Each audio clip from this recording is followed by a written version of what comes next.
Hi everyone, welcome to my channel. இன்றைக்கி நம்ம November month இந்த வீக்கோட இம்பார்ட்டன்ட் கரண்ட் அஃபேர்ஸ் தான் பார்க்க போகிறோம்.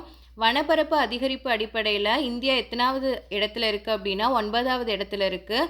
2025ஆம் ஆண்டிற்கான மிக அசுத்தமான நகரங்கள் பட்டியலில் ஃபஸ்ட் இடத்துல இருக்கிறது மதுரை. ஆசியாவின் மகிழ்ச்சியான நகரத்தில் ஃபஸ்ட் இடத்துல இருக்கிறது மும்பை. உலகிலேயே மிக மகிழ்ச்சியான நகரத்தில் ஃபஸ்ட் இடத்துல இருக்கிறது அபுதாபி. தேசிய கல்வி தினம் எந்த நாளில் அனுசரிக்கப்படுது அப்படின்னா நவம்பர் 11. இந்தியாவின் முதல் கல்வி அமைச்சர் யார் அப்படின்னா மௌலானா அபுல் கலாம் ஆசாத். இந்தியாவின் நவீன கல்வி முறையின் முக்கிய சிற்பி அப்படின்னு சொல்கிறாங்க. இவர் எப்போ பிறந்தார் அப்படின்னா 1888 பிறந்தார், நவம்பர் 11. இந்த நாளை தான் நம்ம நேஷ்னல் எஜுகேஷனல் டேவாக அனுசரிக்கிறோம். தமிழ்நாடு முழுவதும் எத்தனை அன்புச்சோலை மையங்கள் அமைக்கப்பட்டுள்ளது அப்படின்னா 25 அன்புச்சோலை மையங்கள். தமிழ்நாடு அரசும் பாவை ஃபவுண்டேஷனும் ரெண்டும் இணைஞ்சு தான் இதை தொடங்கியிருக்காங்க.